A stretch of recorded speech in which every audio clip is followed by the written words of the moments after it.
The Taiping Rebellion. In the 1800s, China was having a lot of problems. The country was ruled by the Qing dynasty, but the government had become weak and corrupt. Officials often cared more about their own wealth than about helping the people. As a result, many Chinese citizens were suffering. Then, a man named Hong Xiuquan appeared. Hong was from a poor family. He tried many times to pass an exam to get a government job, but he kept failing. After failing again, he got very sick. During that time, he had strange dreams. In those dreams, he believed he saw God and Jesus, and that he was chosen to save China. When he woke up, Hong believed he was the younger brother of Jesus and had a job to do: get rid of the Qing dynasty and make China a peaceful, fair place for all people. He started preaching a new religion and somehow attracted thousands of followers, especially poor farmers and workers who were tired of suffering. He called his movement the Taiping Heavenly Kingdom. Hong told people that all land should be shared equally, that men and women should be treated the same, and that people should stop worshipping idols and practicing old traditions. At first, this sounded like hope for a better life. In 1850, the Taiping group started a full rebellion against the emperor. It wasn't a small fight. It turned into a massive war that lasted for over 14 years, from 1850 to 1864. The Taiping army grew fast. They marched across China and captured many cities. At first, many people liked the Taiping ideas, but later things began to go wrong. Hong Xiuquan started acting like a king. He lived in a palace while others starved. Some of his leaders started fighting each other. There were big arguments and even murders inside their own group. Meanwhile, the Qing government was fighting back. The fighting was terrible. Both sides burned villages, destroyed farms, and took everything people had. Cities were attacked and left in ruins. One by one, the Taiping cities were taken back by the Qing army. Hong Xiuquan died shortly before the city fell. The Qing took back the city, and the rebellion ended. The Taiping Rebellion is believed to have killed at least 20 to 30 million people. The Great Chinese Famine. In the late 1950s, China went through one of the worst disasters in human history. It wasn't a war or a plague. This terrible event is called the Great Chinese Famine, and it happened between 1959 and 1961. Let's talk about how it all started. In 1949, a man named Mao Zedong became the leader of China. He believed in communism, which means the government controls everything: land, food, and jobs.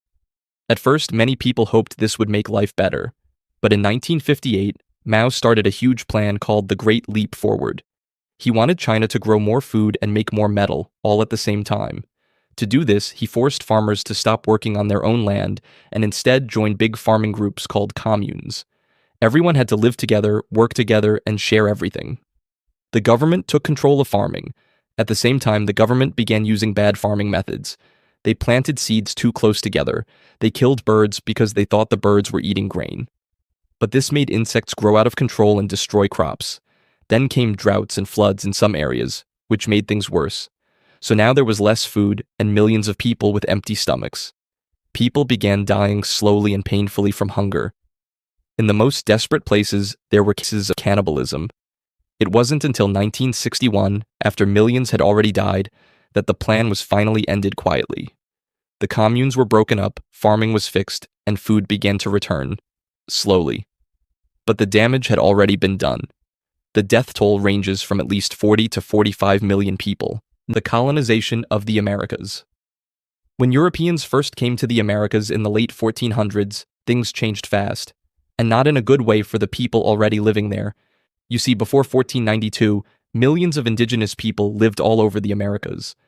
They had their own civilizations, cities, farming systems, and cultures. There were big empires and hundreds of other tribes across North, Central, and South America. But when Christopher Columbus came from Spain in 1492, he opened the door for more European countries to start exploring, taking land and taking over. Spain, Portugal, France, and England all sent ships and soldiers.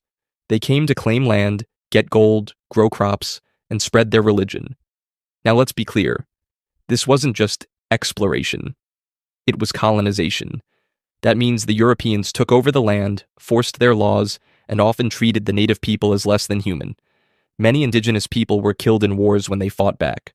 Others were forced into hard labor, and even worse, diseases like smallpox, measles, and the flu spread across the continents. Entire villages got wiped out. People died within days of catching these new diseases. There were also massacres and mass killings. Millions were enslaved to work on farms, in mines, or in brutal labor camps. The impact didn't stop after the first wave of colonization.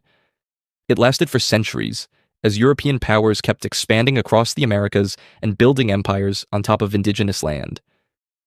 Historians estimate that about 56 million indigenous people died during and after the colonization of the Americas. The Mongol conquests. In the early 1200s, a nomadic tribe of people from the Central Asian steppes started one of the deadliest invasions the world has ever seen. Their leader was a man named Temujin, who later took the title Genghis Khan, meaning universal ruler. By the year 1206, he had united the Mongol tribes and built an army that moved faster, hit harder, and destroyed more thoroughly than anything the world had seen up to that point. These weren't just skilled fighters, and they were masters of psychological warfare. They spread terror on purpose. If a city resisted, they'd kill everyone. If a city surrendered without a fight, they might spare it, but they'd still install total control. Word spread fast, and many cities just gave up before the fighting even started. From 1206 to the late 1200s, the Mongol armies tore across Asia, the Middle East, and Eastern Europe. They steamrolled through Central Asia and killed so many people that the Tigris River was said to run red with blood. And this wasn't a one-man campaign.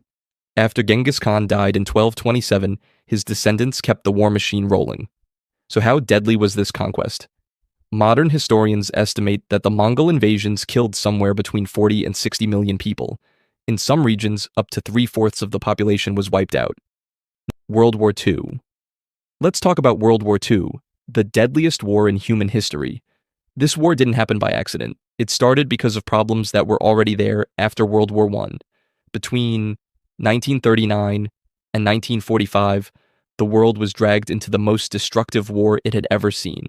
And unlike earlier wars that involved just a few countries, this one swallowed the entire globe.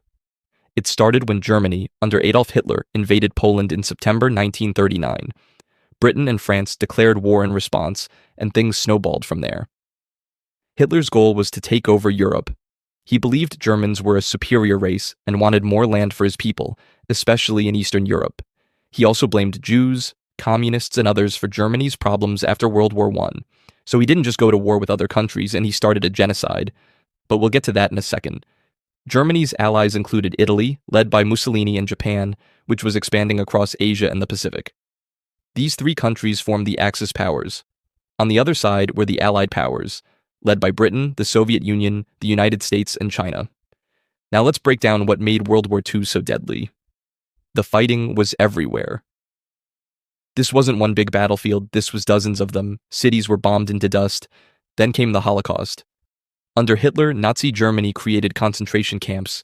Millions of Jews were rounded up, forced into ghettos, starved, and then sent to extermination camps. They were gassed, shot, or worked to death. 6 million Jews were killed. The war officially ended in 1945. So how many people died? World War II caused more deaths than any other war in history. The total is estimated at between 70 and 85 million people. The Spanish flu. Right after World War I ended in 1918, something even deadlier began spreading around the world, a virus. This virus caused a disease we now call the Spanish flu. But here's something important. It didn't start in Spain. Scientists today think it may have come from military camps in the United States or France, but since Spain was one of the few countries that reported on it freely in the newspapers, people just started calling it Spanish flu. This flu was not like the normal flu we get today. It moved fast, it was extremely contagious, and it was much more deadly. You could feel fine in the morning and be dead by night. Now keep this in mind. World War I had just ended. Soldiers were traveling between countries. Millions of people had weak immune systems from hunger, stress, and war. Cities were crowded, and there were no vaccines, no antibiotics, and barely any medical tools. So, once the flu appeared, it spread across the world. It started showing up in early 1918, but the deadliest wave came around October 1918. Hospitals were overwhelmed, there weren't enough doctors or nurses, and here's the strange part. This flu didn't mostly kill the very old or very young. Instead, it often killed healthy young adults, especially people in their 20s and 30s. That's because their strong immune systems actually overreacted to the virus, damaging their own lungs in the process. The pandemic came in 3 main waves. After that, it slowly faded, likely because those who survived had developed some immunity. Doctors back then didn't fully understand what was happening. They didn't even know viruses caused the flu. So how bad was it? The Spanish flu is believed to have killed between 50 and 100 million people in just about 2 years. And this wasn't just in one place. It was global. The Black Death. The Black Death was a terrible outbreak of bubonic plague, a deadly infection caused by bacteria. It got its name from the dark patches that formed on the skin of those infected caused by internal bleeding. It started around 1347 and lasted for about 4 years. This plague began in Central Asia and made its way west. It traveled along the Silk Road, the major trade route that connected Asia with Europe. But it really took off once it reached European ports by ship. Once it got into Europe, it moved fast, and without mercy. The reason it spread so easily is simple. Cities were crowded, streets were filthy, and people didn't understand germs. They had no real medicine to fight the bacteria. When people started dying, no one knew what to do. The plague hit people in different ways. The most common form was the bubonic plague, which caused painful swelling in the neck, under the arms, or in the groin. In many cases, people died in just a few days. Once symptoms started, it was usually too late. In some places, there were so many dead bodies that no one was left to bury them. Mass graves were dug, and bodies were dumped into pits. The worst of it ended around 1351. So how bad was it? Historians believe that between 75 and 200 million people died worldwide. To put it in perspective, as much as 1 out of every 3 people on Earth died from the Black Death. Thanks for watching. If you found this interesting, please like the video and subscribe for more.